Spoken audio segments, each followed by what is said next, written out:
Board games,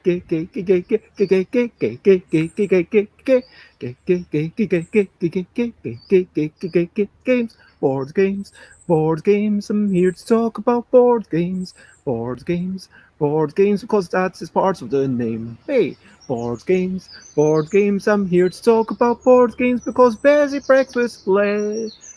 Breakfast Board Game Blether is the name. Hello, and welcome to another day. It is 10 a.m., and as has become a tradition over the past week and a bit, I've been doing these live streams. And I want to start with talking about something brilliant, sharing some recent joys that I had, talking about the recent games that I've played. And then today, the main topic is going to be The Last Straw, which is a very old game by Paul Lamond. I don't know exactly when it was made. I should have really done some research on Board Game Geek beforehand. Um, but that's a game that is about putting stuff on a little wooden camel until you get rid of all your straws and you get rid of your last straw, which is kind of counterintuitive because the last straw normally talks about, okay, this is the straw that broke the camel's back. So surely it would be something more like Buckaroo, where it goes, oh, as opposed to, or, falling down because there's too many straws on it, rather than saying, oh, you've got to get rid of your last straw.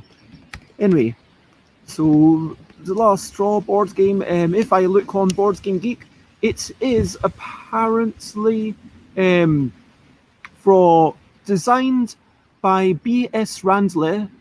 It was first made in 1988, and it's a fairly simple game. And there's other games that are kind of similar with similar rule sets, but this is actually. I'm going to talk a bit more about that in a minute. Let's talk first about brilliant, brilliant, brilliant things. Here's a thing that is brilliant. Okay, I want to talk about tables. I mean, seriously, tables are a really underappreciated part of our society. I mean, look at this table. Yes, it's a garden table, so there's a big thing for putting a camera in, but games, where do I put them? I mean, if I had no table, if I had no surface, I wouldn't be able to put them down. So next time, you're playing a board game in real life, hopefully once this is all over, or maybe you're eating dinner and you choose to put your plate on a table as opposed to holding it in your lap. I mean, seriously, tables, a place to put your legs underneath. You can sit down, you can be close to it. You don't have to be like kind of crouching over like a solid block. Having the legs, everything about the table is so awesome. And I mean, tables are such a big part of our life, whether we're using them as a dinner table or for board games or just for writing on. Tables are almost like a central focus of our lives ultimately. So let's all appreciate tables. And I see that Alan and Michelle have joined, so thank you very much for watching along and joining again. If you have any recent joys that you wish to share, please do so. And now I'm going to talk about games that I have been playing. So yesterday, I played games for maybe an hour with my family. My Some of my family is up in Glasgow, and some of my family is up in Australia. Some of my family is in Germany, and normally the Glaswegian contingents, we'd be seeing each other occasionally, but obviously that's not possible. So what we've been doing is we played a couple of games. I tried to teach them Balanceable, which is a bit more of a tricky game. Balanceable, you start off with a letter in the middle, you build left and you build right, and you're trying to balance the words that you make backwards and the words that you make forwards, and you're trying to balance two words to get the second longest word to be actually still quite long. That was a little bit tricky for my mum and dad to learn, especially over video chat, so we ended up going back to Mini Muckle, which they really enjoyed, and it's even a simplified version of Mini Muckle, but we had fun with that, and we're going to play that again with the nieces. those are the games I've been playing recently. And hello, Jessica. It's lovely to have you. Jess is an amazing person. Um, you can see Jess is amazing, guys. Now, Alan says, I love tables as well, and chairs aren't bad either. Did you know there are estimated to be 70 billion chairs in the world? I don't know how many tables there are. Wow, that's a lot. I wonder how many people there are meant to be in the world. I mean, does that mean that there's more chairs than people? I mean, that would kind of make sense because you've got to have a lot of chairs that are just unused sometimes. I mean, when I think about our home, we've got maybe 8 chairs in the kitchen, and there's only 4 of us ostensibly living here. And, that's just because sometimes we have guests over. So if you want to facilitate people sometimes moving around, so yeah, it would make sense to have a lot more table chairs than people. But that's kind of crazy. Wow. Yeah, facts. Um, Other highlights recently. So again, if you've got any choice to share, then please do so. My highlights have been, just being able to be out in the garden. Today it is a little bit chilly. I'm sure you can hear the wind, and but I'm just enjoying being out here and having the sun and being connected to nature. There's a little baby fox over there. Literally, it's about the size of my forearm.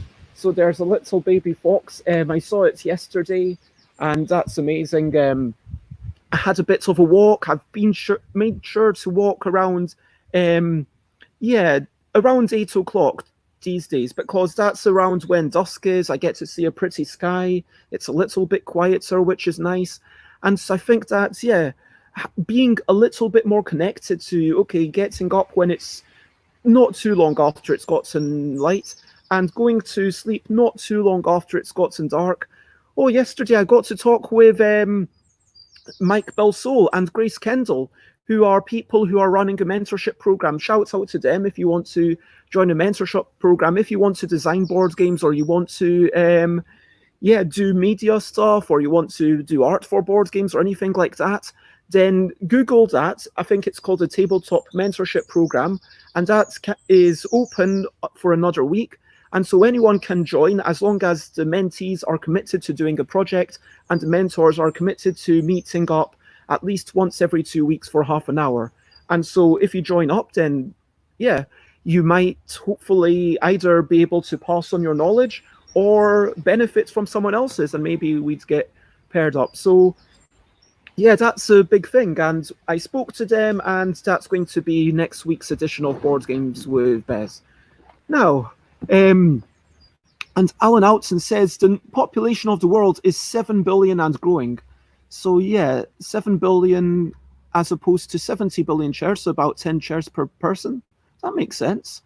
And yes, yeah, dusk is indeed beautiful. Now let's talk about the main topic today. Now, as always, I am going to blether on about this main topic. I'm going to analyze it in some serious detail. And if you have any questions along the way, then please ask me. Now, when I say in serious detail, this does not mean that I have done a lot of research into comparative games, but I'm just going to ponder things despite the apparent simplicity and almost the wondrous simplicity of this game.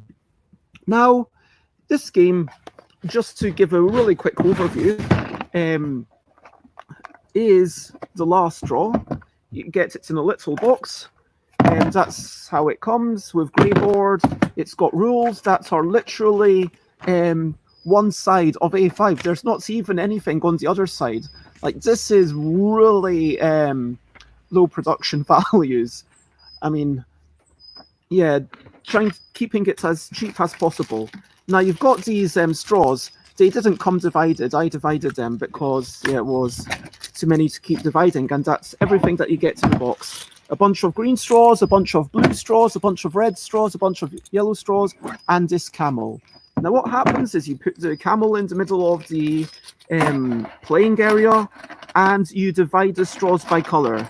Now, it doesn't really matter what the colors are. The colors are just there to say, okay, everyone should get the same number of straws. It does also, having said that, mean that when you start working on a thing, you start getting a little bit of a prettier pattern than just a bunch of brown sticks. one by one, each player, and I'm playing my right hand against my left hand, and each player puts down one straw wherever they want onto these things, and eventually you're going to struggle to put down a straw, and eventually one or more straws is going to fall off. If a straw falls off, then you collect it into your pile, and whenever you eventually, at some point, hopefully, so at this point, red gets these. At some point, hopefully, one person will run out of straws.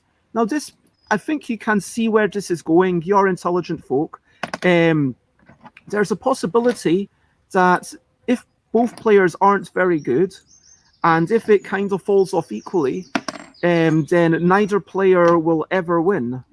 Oh, and that all goes to my left hand. And so at this point, there has been a shift from the right hand to the left hand. But let me talk about this whole. Yeah, I think this gets back into the whole thing of Elementos. So I'm just going to come out and say it. I fundamentally have a serious problem with this game because this game kind of, yeah, it can go on forever, and that's not a thing that I like in games. I like to have a game that's going to push itself towards an end, that you're going to play, and then you're like, oh, I've managed to do something, and it's an achievement, and I've got rid of something, and I've got an inexorable progress towards a point of achievement. I am right-handed, Michelle. That's probably why my right hand is doing better than my left. I don't like the fact that, let's say, if my right hand makes some mistakes, let's say now we play for a while. That was actually not on purpose, but let's say we play for a while, and then my right hand topples over a bunch of things. And then at that point, it's going to be exactly back to where we started, and that doesn't seem like a very interesting thing for a game to do. Now, I just want to address the fact that these rules put stuff onto a kind of growing tower and then try to get rid of all your stuff. If you ever drop the stuff, then you collect all the stuff. This is a very similar set of rules to two other games, which is why I've got Penguin Pile Up, a game by Ravensburger. This one's copyright 98, which came afterwards, and Animal Upon Animal, which is slightly different. And we've also got Hamster Roll, which I own, but it's with my nieces in Germany. So all three of these games, Penguin Pile Up, The Last Straw, and Hamster Roll, suffer from the same fundamental issue that one person can do a bunch of things and the other person collects all of them and goes, oh no, and then that person, both people get rid of a bunch of things, and then player A collects all of them. Then you carry on passing stuff back and forth. You understand what I'm talking about. And so fundamentally, what is there to ensure that the game comes to an end? Now, Animal Upon Animal just has a slight difference. So I know this is about the Last Straw, but I do want to compare and contrast. So Animal Upon Animal, it doesn't come with these bags, but I put each player's animals into a little bag. And the way it works is you stack it onto this crocodile. And this is Animal Upon Animal. I'll just put that thing up there so that people can see. And with this, so with this crocodile, you'd be taking turns normally, putting a. You can't do that, you've got to do it like that, and you're stacking things onto this animal, and hopefully at some point someone will get rid of their things. But it's not got the same issues as as the other games. Firstly, Animal Upon Animal, one of the rules is that if more than two pieces fall down, you put all of them in the box except for two of them. So that means that some of them are going out of the game. And so if everyone is a bit rubbish at that, then Animal Upon Animal will come to an end eventually, as long as everyone is able to put two animals on. And so this is like the other thing that guarantees it will come to an end is this die. Now, in Animal Upon Animal, you don't just take turns to put things on the crocodile. what you also do is you roll this die. So this means put one animal upon it, and there's two of them. This means put two animals on, and this means someone else tells you what to put on. This means you give yours to someone else to put on, and this is the genius bit, extending the crocodile. So let's say I have these animals. I put an animal to the edge of the crocodile, and that means that you're extending the platform. So as the game goes on, it's becoming easier and easier to put on stuff. So now, with my other animals, I could put it on top of this sheep, like that. And then there's a little iguana. Oh, I dropped the monkey. But then someone else could put that there and... Oh, man, I'm terrible at this. Man, I really am bad. Okay, there we go. Jess asks if I've hurt my fingernail. No, it was painted by my housemates, and this is just remnants because I've not done my nails or taken it off properly. I'll probably take it off for tomorrow and kind of give them a little bit of a trim. But anyway, so talking about animal upon animal, this die, specifically the extension of the crocodile, means that this game is brilliant because it is always going to come towards an end, and you've still got the joy of putting things on things.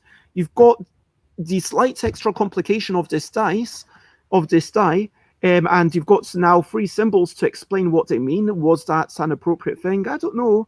I mean, I would say that for the absolute youngest audience and for drunken folk, having 3 different symbols, okay, this one means someone else tells you, this one means you do the crocodile, and this means give something to someone else. Those are all interesting. And the rule about it didn't actually need the rule about 2 things going out of the game, but what that rule does is it means that you don't get the massive, oh my god, now I've got gone from 2 straws up to 20 straws, and now I'm never going to win because everyone else has 2 straws, and it puts you completely out of contention. So that rule isn't to get the game towards an end so much as it is to avoid frustration.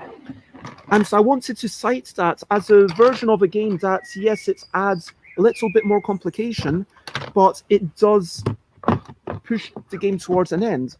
Now, going back towards this last straw, let's go from... It has the benefit that these rules are innately simple. You can play it with anyone, put a straw on, and if it topples over, you will... Then, if anything falls over, then sucks to be you, basically. And that is a nice thing. Honestly, there is something wonderful about the fact that these are literally all the rules. The last straw, rules, contents, 1 pack of wooden sticks. Yeah, it tells you how much they cared about you. You had to divide all 4 colours every time. 1 wooden camel. And let's talk about that. So, it's got a little head here, and I kind of wish that you had... Fundamentally, all these games are so similar that it comes down to what components do you like. And this camel, is it interesting? Well, here, it's got a nice little point to put things on. You can put things on in different ways, but these straws are...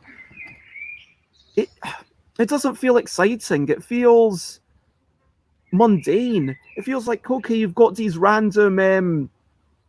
cuboid things that you're just putting on top. Yes, it's got a nice theme. Okay, the last straw, you're putting on the camels, and there's a little bit of meaning there, but it just never excites you. It never has the cuteness of the camels, of the animals in Animal Upon Animal, or indeed going to Penguin Pile-Up, another game I wanted to show you because I have this. So, this Penguin Pile-Up is literally identical rules to the last straw. Now let me pull it down a little bit so that you see this. So you've got this, and you've got this that goes on top, and this iceberg is kind of meant to be moving around like so. So what you've got is you've got all these penguins, I think you're meant to put this pointless, and then one by one people put their penguins on, and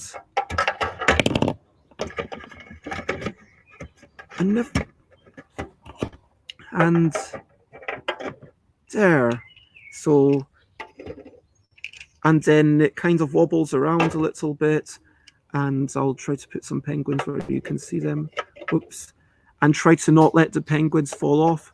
So you've got to keep it slightly balanced. It's reminiscent of a game called Bamboleo, where Bamboleo are putting on things and then you're trying to avoid being the last person.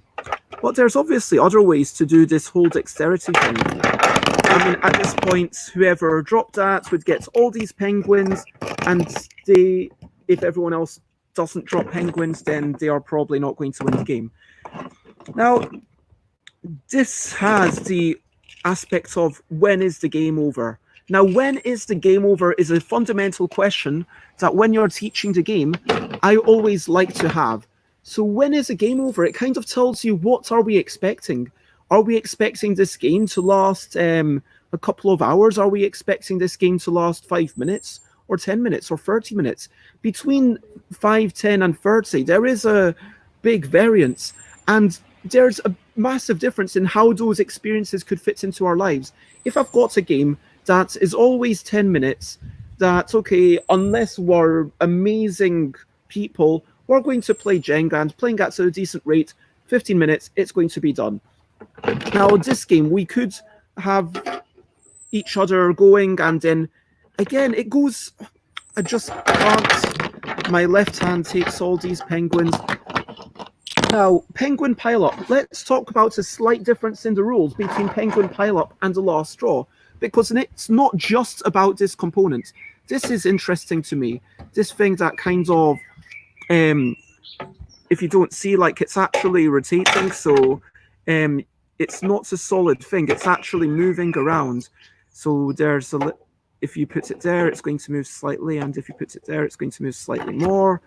And there's something interesting about putting penguins on this slightly precarious seesaw. There is an interesting components bit.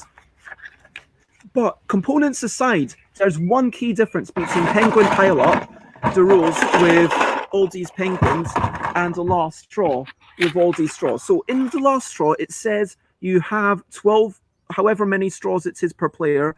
You have your color of straws, regardless of how many players are playing. It's meant to be 2 to 4 players. And so if you've got 2 players, it's obviously going to be potentially easier to get rid of all your straws compared to if there's 4 of you. I mean, what's up with that? Surely that's going to lead to an imbalance, whether it's 2 of you or 4 of you. And that means that either it's going to be really difficult with 4 of you because you've got so many straws, or comparatively with 2 of you to get rid of half as many straws, it's going to be much easier. Compare that to penguin pile-up. Penguin pile-up has a flat 24 penguins, and everyone divides this. Now, 12 is a magic number because 12 can be divided by 2, 3, or 4.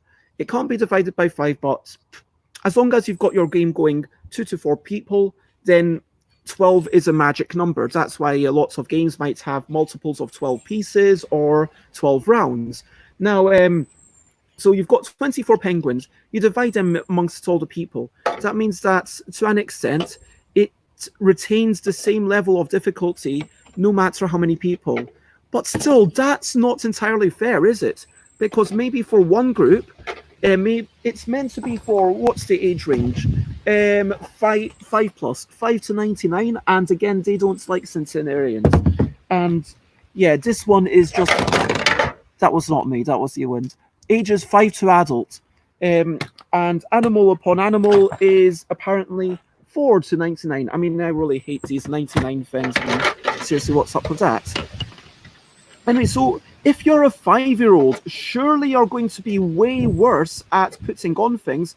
And I don't mind it when a game company puts in the rules, hey, if you're playing with beginner players, maybe try playing with only 12 penguins or with fewer things. That would be totally fair. Whereas if you're playing with 24 penguins, that means that the difficulty overall, you could see the game as it's a closed economy. You're trying to get rid of your penguins, and so you've got to be good enough as a collective in order to get rid of your penguins.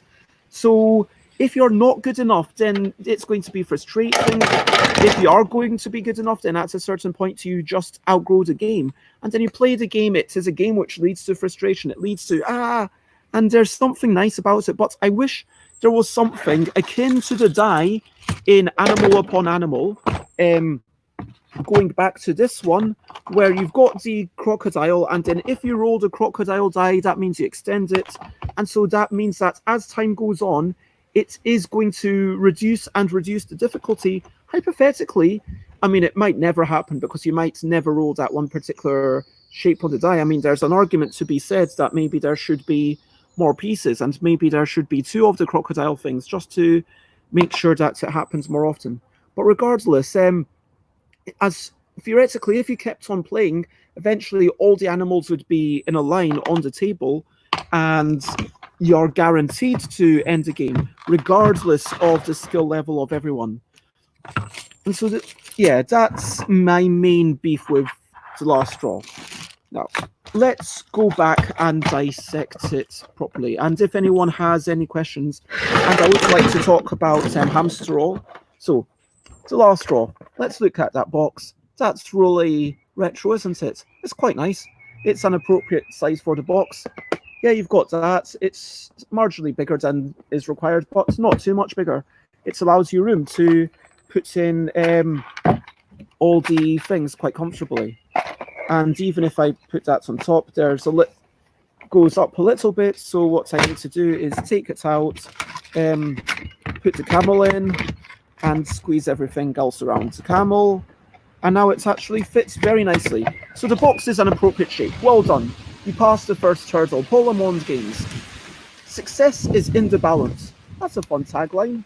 5 to adults, yeah, sure, whatever. As I say, I think that it would be a bit frustrating for 5-year-olds. I don't see this as an appropriate game for 5-year-olds. I'm just going to say it. They can absolutely understand it, but I just think that they're going to get frustrated. I'm talking as someone who's played Rhino Hero. Now let's talk about Rhino Hero. I didn't bring it out with me, but in Rhino Hero, you're just building up, and if you get rid of all your cards, then you win. But if you make it topple over, then it's sudden death. That person loses. And to me, that is kind of more interesting because there is a little bit of luck in that the cards might reverse the turn order, or they might mean that the other person has to do more work. And so there's little bits of luck so that the child still feels like they have a chance of winning against someone like me, or any adult for that matter. But with this one, it's like, but as soon as you drop something off, it's not, I'm going to be frustrated, I'm locked in this game, I'm losing, and now it's going on for ages. It's just, I lost the game, and then you end the game. Because as soon as you've got those bad feelings of, I've lost the game, in a way, I think that children, I noticed that, especially when I was playing with my nieces, they were more likely to say, I don't want to play anymore, and just abandon it and give up and walk away. So why not just say that by the time the tower collapses, that's the end, and the person to the right is the winner? And so it's like, I really appreciate what Rhino Hero did with that thing. So it's taking the Jenga thing of, one person loses, everyone else wins, and turning it into the person who caused the collapse to the right is the winner. And hi, Dave. It's lovely to have you with us. So back to The Last Straw. Boardgame Games are a decent company. Decent box. It shows the stuff on every side. It's plain blue, white with some yellow, red, and green reminiscence of the straws you get inside. Success is in the balance. A nice little tagline. Players take turns to add straws to the camels, but it's all about balance. Lose it and you collect the straws that fall. The winner is the player who places the last straw. And that is literally all the rules of the game, basically, except that you take turns to place exactly one. And it's got all the legal bump that no one cares about.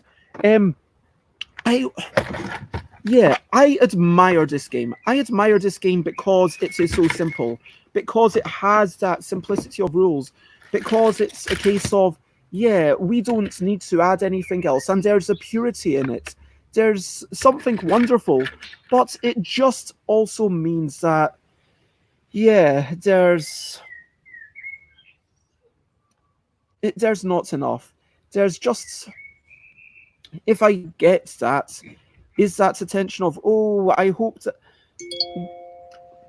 normally, okay, so let's talk about the appearance of being of inevitable collapse. I want to talk about Bamboleo. Now, this is not a game that I own, but I will be able to show it to you through the magic of the internet. So if I share my screen with you, um, share screen, Bamboleo board game, and so Bamboleo. Let's look at some pictures of Bamboleo. Now, the way that Bamboleo works is, can you actually see my little icon? So here you've got this thing, you're putting on pieces onto the this little plate, and then the plate topples over. And so if you put stuff on one side, then it might become a little bit imbalanced. And as the game goes on, you're trying to put the heavier and heavier pieces. And there are some amazing moments with the coefficients of friction. I mean, look at this. This is amazing. You wouldn't think that this would stay upright like that, would you? And then that has the amazing tension of, oh my God, is this going to collapse? Is it going to fall? Are we going to see everything come crashing down? Whereas the thing about, with the last straw, it never looks exciting. It never looks like it's about to fall. I mean, I didn't feel like, oh my God, it was so tense and then something fell. I felt like, oh, I should have been able to put it down. So I'm like, yeah, I'm just feeling a bit inept, frankly. And because the game is clearly expecting me to put a whole bunch of things on, and I'm not able to do it. And so there's this feeling of frustration. I mean, I am hindered by the wind, but there's this feeling of frustration. There's this feeling of ineptitude. There's never this feeling of triumph, of, oh, I managed to get this over. And there's never this feeling of excitement. Let's go to hamster roll. So, hamster roll. Wait. Whoops. I thought I'd... How do you spell hamster roll? Oh, yep, it's 2 R's, apparently. So, Hamster Roll is a brilliant game where you've got this giant wheel and you put pieces going from wherever you work your way around, and each time you put a piece in that's further in a direction from the other piece, you can put it in the same section as long as it's a different color. But if all you've got left are the same colors, then, sorry, I'm just going to grab something that blew off. Then now you need to go to the next stage. And at a certain point, you're going to want to start putting heavier pieces that makes the entire wheel move forwards. And every time the wheel turns around, you've got that excitement. It's a big piece. It's a big joy to see. And Hamster Roll, again, has almost the exact same rules as the last straw, except with a tiny bit more added on. That, yeah, you need to put, if it's between the same two black kind of coggy bits, it must be a different color.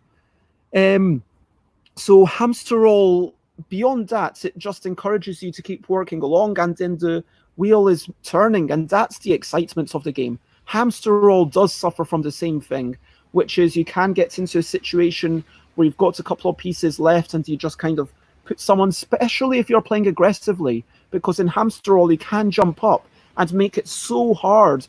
You can, in some cases, make it literally impossible for the next person to put down a piece, which is kind of sucky in some ways. And let's talk about all of these games, which are basically about putting things on top of each other. So fundamentally, there's like two ways for them to kind of finish up. Either you've got a set stack of pieces and you're putting them into a central bit, and you're you're trying to get rid of all of them, or you're sharing a bunch of things and you're trying to be the one who makes it not topple, or as Rhino Hero does, a combination of the two, where Rhino Hero um, put your cards on a massive growing tower. It's arguably more exciting than Jenga because it just grows higher naturally.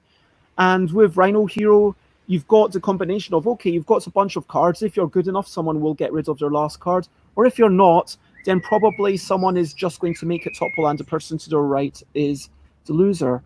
Now, both of these have their issues. Having a single person lose or having the right person is worse than having the person to the right win, I would opine. Because having the person before you wins means that, yes, you want to be mean to the person after you, but you get at least one person who's declared, you are the winner. And especially for a family game, it's nicer to be like, okay, you are the winner, as opposed to you are the loser. I mean, that's not quite as nice a sentiment. Conversely, let's talk about this situation where you kind of keep going and you're building up, and then it's like, oh, it crashed. Well, I'm out of the game. I've lost, but I've got to keep going. Or hey, we keep losing because we're both a bit drunk, or we're both, we've not developed enough physical dexterity, or maybe we've got shaky hands or whatever, and we're struggling here. And at that point, what do you do? This game doesn't. It requires a very specific amount of skill. And if you've got less than that, then it's rubbish.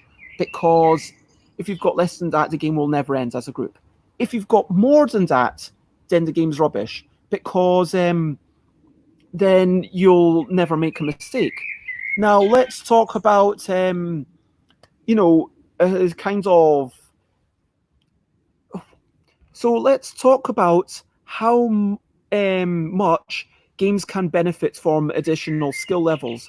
Let's talk about old school video games were brilliant at this. So old school video games, what we had was something like Asteroids, like Space Invaders, like Pac-Man, where it was just a high score aspect. And that was actually quite easy to say, okay, whatever skill level you are at, you're just trying to beat your personal best. It's not about winning the game, it's about ranking. And in a way, those games are a bit more approachable. Because if I'm playing Pac-Man and I manage to get to level 5, and maybe I'm feeling really good about myself because maybe my previous quarter that I put in the machine, I only got to level 4 or something. And maybe if I'm playing a game where I'm playing Asteroids or Tempest and I managed to get to level X. Well, next time I play, if I get to level X plus 1, I'm going to feel good. I'm going to feel like I progressed. And it's all about, okay, how far can I get? Whereas a game like this, which has an ending, with okay, so like tic-tac-toe, noughts and crosses, that has a really low skill threshold. So you've got it's in the barrier to entry. The minimum required skill is fairly low. I mean, I could teach it to my nieces when they were about 4, but when you're beyond a certain skill level, the amount of skill that it affords you to express. So having an expression of your skill, having the ability for you to say, yes, I'm able to do amazingly well. You don't get any of that in noughts and crosses. Like once you're able to, I guess you could have some sort of, okay, speed noughts and crosses. You playing against a computer, how many times can you not lose within a minute? Can you do it? Like maybe the world record, if someone were really focusing on it, maybe they would go through like 100 games within like 2 minutes. I don't know, like just kind of pure playing on instinct. That would be an interesting like speed noughts and crosses. But at the point of skill of, okay, are we winning or losing? No, it doesn't have a... Now, compare that to Go. Go is simpler ostensibly than chess. There's only one type of piece. You put it wherever you want on the board, and then you make a chain, and then you surround things. But still, that's whether a thing is surrounded or not can be a difficult thing to perceive for people. And so there is a bit more of a barrier to entry. Conversely, there's also a massive skill upper threshold of, how well you can portray your skill. There's like a phrase for this. I'm forgetting it. Like how well you can express your skill. I mean, it's a game that's been played at world championship levels, and AI has only just within the past few years managed to surpass humans. That pretty much, for a game that has no dexterity, for a game that's all about calculating things, the fact that computers were only able to beat humans within the past few years for the game of Go, also known as Wei Chi and Ego and Baduk, I believe. Anyway, so that tells you how much potential skill there is in that game. Conversely, this game, I'm going to say there is actually quite a bit of potential skill in the last draw. I have played it with people. I have played it a couple of times.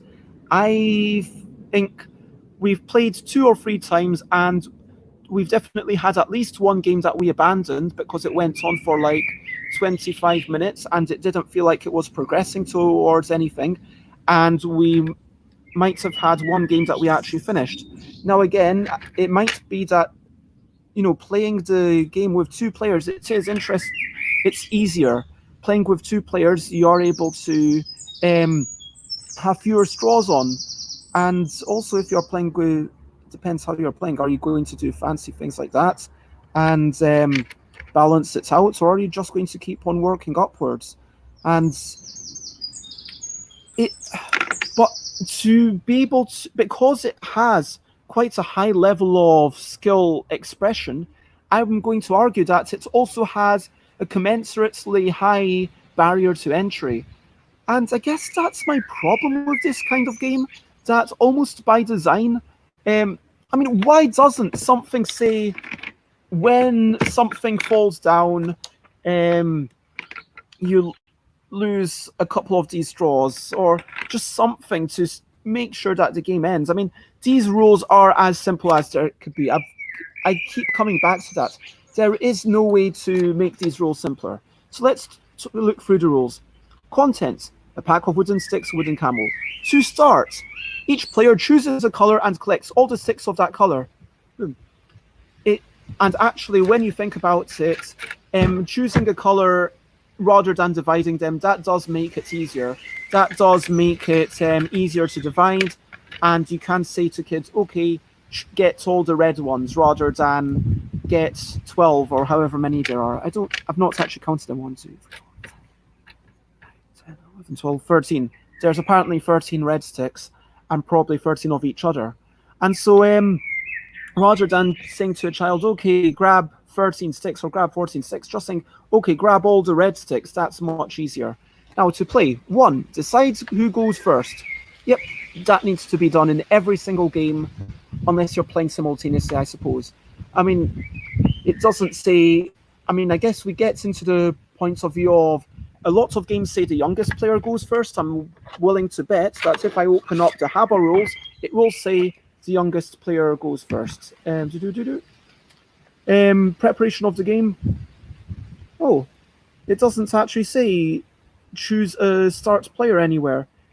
Whoever can balance on 1 foot like a flamingo for the longest time starts the game. If you can't agree, the youngest player rolls the die. So yeah, there is a youngest player in there, but there is a kind of cheeky, hey, let's try to balance on 1 foot like a flamingo. And presumably at a certain point, because I am now on 1 foot, and we'll see how long I can keep that up for.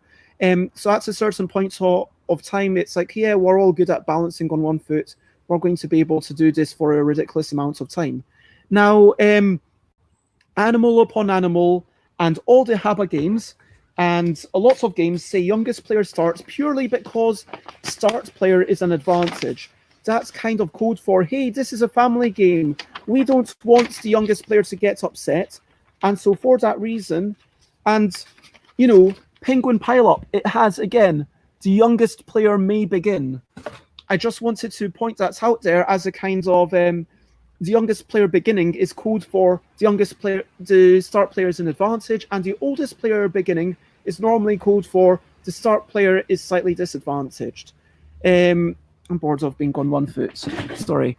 And I want to show you other things. That's probably not that exciting to watch.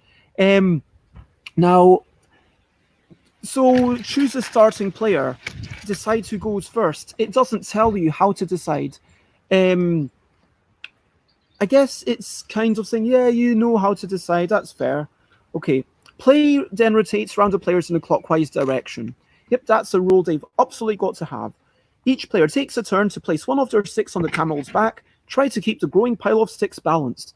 Now, let's talk about rules that kind of mix in strategy, because the fact that try to keep the growing pile of sticks balanced, it's not actually part of the rules of the game. It's part of the dynamics of the game. So if we look at the I don't know if anyone watching is familiar with the MDA threshold. Now, this is, I believe there's also a drug called MA, and there's also other things with MDA, but this is mechanics, dynamics, and aesthetics. Now, mechanics are the rules of the game. The fact that, in turn, each player places a stick on the camel's back. And it doesn't actually say where on the camel's back, so in theory, if you were reading it, could you put it here? Clearly not, so, but I'm going to forgive them. Why not just say, place one of their sticks, or there's a lot that it doesn't say actually. There is quite a bit that it doesn't say. It doesn't say place the camel on the table anywhere, and it doesn't say put it on the little disc on the camel. But talking about the fact that it says try to keep the growing pile of sticks balanced, this is something more and more you need to make a game approachable. Let's talk about poker, which I'm sure everyone knows.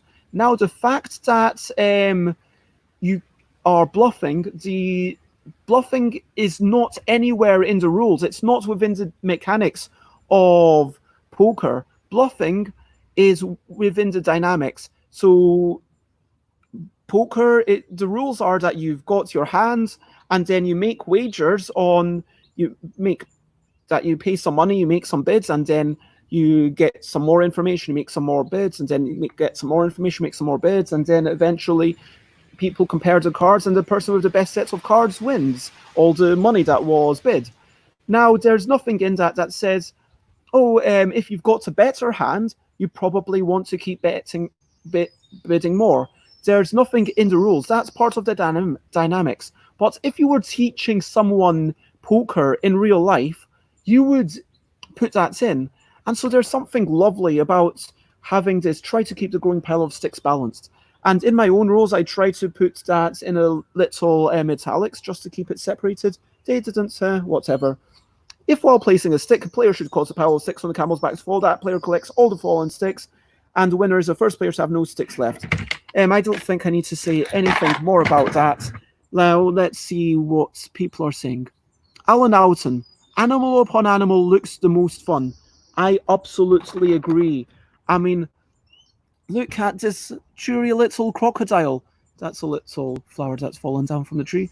Look at this crocodile and the lizard. I mean, this is going to be hard for me to balance well.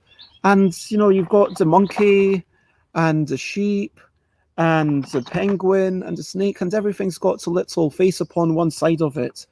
Not two sides, because that would increase production costs.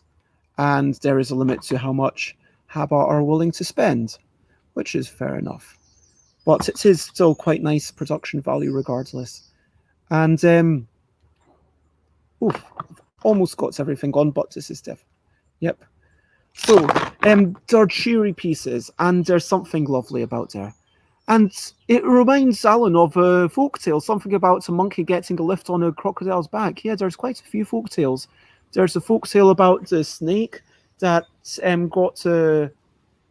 was healed to death. There's one about a scorpion, I believe, on someone's back, and then it kills the thing that's swimming across and says, "Oh, why did you kill us both? You've doomed us both." And then the scorpion says, "Oh, it's in my nature." The point that being that to some extent, what is in your nature is unavoidable, which is kind of depressing. And I know there's the zodiac thing that I think it was like in the zodiac, they determined the order by having a race, but there was a little animal that balanced on someone else's back and then jumped across other things. And I'd probably store the animal pieces in the last straw box so it could be taken away on trips. Maybe the camel could join the other animals.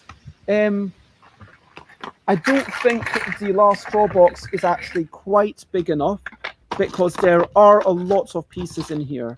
So yeah, there's definitely not enough space. So I didn't show you all the pieces. There is a tiny bit more space than is required. So you've got these slight junctions, but the pieces that I showed you were just 1/4. So everyone has a complete set of all the animals, just to clarify with animal upon animal. And yes, it is marginally bigger than required. Like they've got what you can call a trench system, where you just get rid of the sides to change the size of the box. Because why do people do that?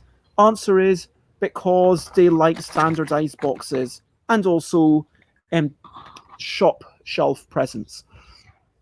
And standardized boxes generally, it's surprising how cheaper a bigger box can be. True story. If you want a custom box, if you want to go to a manufacturer and say, hey, please give me a box that's about 4 centimeters smaller, they will charge you extra money for that because it's non-standard, and then they have to get an extra mold and stuff, unless they already had something for it. And that's why I went with Fabrica carts as opposed to Grana. Yeah, there's a company that actually does little paper bands that's quite appreciated, but they didn't do the boxes that's wanted for my card games. It was going to be insane cost. Anyway, so yeah, Animal Upon Animal is a game that I will probably keep. I'm going to talk about all these games right now, although I'm just going to give the 1 minute overview to all these games. I guess I might as well. I've not even played Penguin Pileup, to be honest. But the truth is, I played it solitaire. I've not played it with other people. I'm going to give it to my people who live not too far away from me and see if they want it, because I've already got similar games. I've already got The Last Straw. I've already got Animal Upon Animal. I don't feel like I need this. I'll probably get rid of both of these because, yeah, even if you were to play, and even if you wanted, okay, let's play with the simpler rules, you could still do that with Animal Upon Animal. Say, oh yeah, everyone starts off with these things. In theory, it's slightly more difficult to separate because you don't have the different colors of animals. You can't say, oh yeah, everyone takes the animals with red dye, with that are red or something. You've got to say, okay, well, everyone takes one of each animal, and there should be 1, 2, 3, 4, 5, 6, 7 different animals. But you can play it without the die. You can play it without the, if more than 2 things drop, you only pick up 2 of them. And so I would say, yes, Animal Upon Animal is clearly, for me, between these 2 games, Animal Upon Animal is better. The box is marginally bigger. Let's compare box sizes. Yeah, actually quite a bit bigger. But it's a more interesting pieces, and you've got the die, which again extends it. Now, yeah, I don't really like Last Straw, if I'm being honest. So how did I get Last Straw? Let's talk about a bit of a story. I got Last Straw because I moved into the place where I'm currently living about 3 years ago. Now, when I moved here, I think there were about 3 games in the house. I think it was Last Straw. I think there was a collection of incomplete games that I just ended up giving away. And I think there might have also been a copy of Twister and a set of poker chips. That was all there was in the house. Nowadays, there's about 300 games in the house. I mean, not all of them are mine, but there's one person who lived in the house before me, and so I'm basically saying that, yeah, I'm just taking responsibility for the things that were here before me, and I'll probably, yeah, if I were to go while I'm here, why not just have the better game? And if I'm about to go, I'll just leave Animal Upon Animal for everyone. And it feels like, yeah, The Last Straw, it's almost like this is that's old platonic. It's the platonic. It's the most simple balancing things on top of other things style of game you can have. It's got really boring pieces. It's got cuboids. It's got frankly, yeah. And so there is something charming. That is the bit that I like about it. That it is so almost protean. That something so simplistic and something so wonderfully, yeah. And but it's a bit trickier, arguably. And I might try to get all of them on one time before I give it away. It never fills me with joy. It never fills me with, oh, this exciting thing happened. It never fills me with, oh, these things look charming. It never fills me with, oh, it's about to fall and hopefully it won't fall, because it's just, yeah. I'm sorry, Paul Lamond's games, and I'm not against these people. They make some wonderful games, um, but what's good about this? It's simple, and that's about it. But there are other simple games to play. You could. One nice thing about it is it has simple setup. You don't have to build a tower like Jenga. Jenga is a better game than this. Kerplunk is a far better game than this. If you play with little kids, Kerplunk is such a brilliant game. I should probably talk about Kerplunk. Wow, it's really windy here, and I'm now just finding different ways to say the same thing. I hope this hasn't been too boring to watch, and thank you everyone for watching. Um, so that was the last straw, which let's go on to Board Game Geek to find out the vital stats again. Um, so if we bring that in,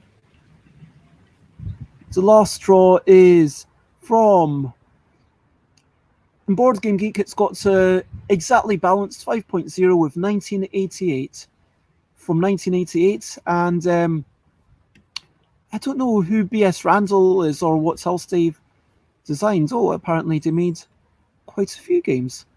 They made Charades for Kids and a bunch of stuff, and presumably they're still going because their last game was 2009, it looks like. Okay, so it seems like The Last Straw was their first ever game, so maybe that kind of explains why it is a bit rudimentary. And other games that they've done include Dr. Fox's The Pepsi Charts #1 board game from 1997, which has 0 ratings and 2 people apparently own it, and a Bachelorette party game, and McNaughty Trivia, and Plonka the game, and Ready Steady Fart. These are the games of the person who's done this game, and their most rated game, in case we care, because obviously this is Charades for Kids. Fair enough. And so, well done, B.S. Randall. I mean, it's not terrible. I would be fairly pleased if I'd made it, because, it's a nice little bit of engineering. It's a funny pun, and, it's all right. But, why not make it a bit easier to have the camel, have a bit of a bigger space, have maybe the way I would design a game called The Last Straw, if I were to be able to make a game called The Last Straw, it would be like this camel, it's got like 2 segments, all right? And then it's kind of coming out, and it's maybe got a little bit of a spring. So this is, maybe it wasn't quite possible with the technology of 1988, but maybe there's like a little bit of a gear with a spring attached to it. So as more and more weight goes onto it, it goes down and down, and then these should be a little bit more weighty, and maybe the plinth is a little bit bigger, and then you keep putting things, and then eventually it goes all the way down, and maybe the disc on top is actually on a little bit of a thing. If there was a cork, I mean, that thing on Bamboleo, it's all about the coefficient of friction with the cork, and I believe the wood, basically there's 2 things that even at an incredible angle, you think it's all over, and it doesn't. But there's nothing exciting about this. I will, if you want this game, then and you've actually been watching, then shoot me a message. And if you live within the UK, I will happily send this to you for the cost of postage, which is going to be about £3.30. And so if you want it, then let me know. Yeah, that's literally the cost of postage. Otherwise, I'm going to give it to a charity shop who can sell it for £1 or whatever, or give it away to someone for free if you see me after, after lockdown stops.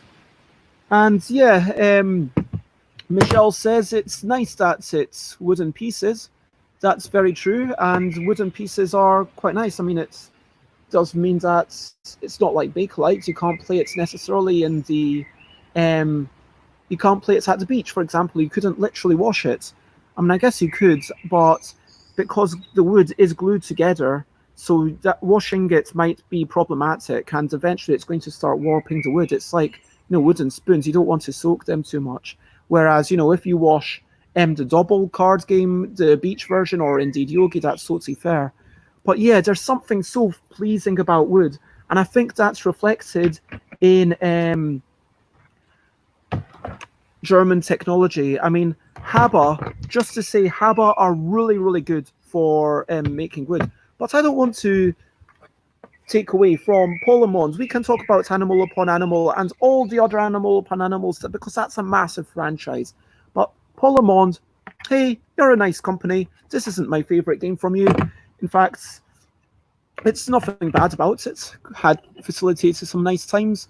And so, yeah, it's... I would not refuse to play it. I'm never going to play it again, probably. Just says, nice that you're in the garden today, and we can hear the birds. Can you also hear the wind? And now's the time when I should have wrapped up a little bit.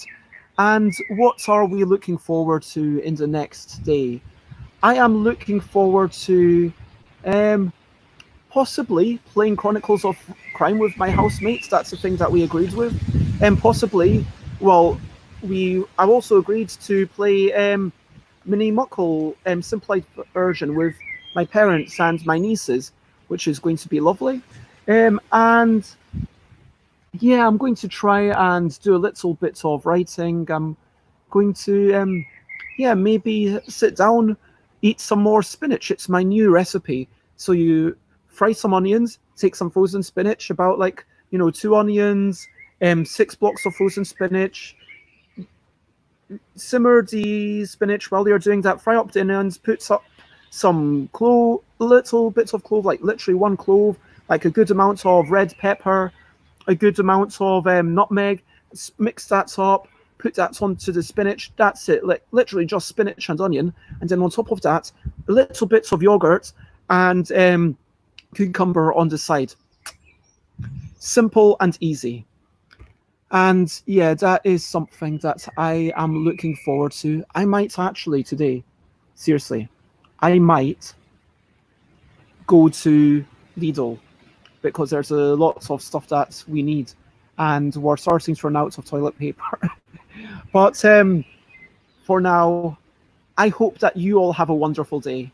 I'll be back here tomorrow. I believe that I'm just going to be answering any questions, and I'll put up that question thing. If you've got any general questions, any respectful questions, I will answer.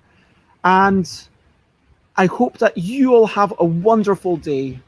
And in the meantime, bye bye, bye bye. This is the goodbye song. Bye bye, bye bye. Thank you for watching along. Bye bye, bye bye. This is the goodbye song.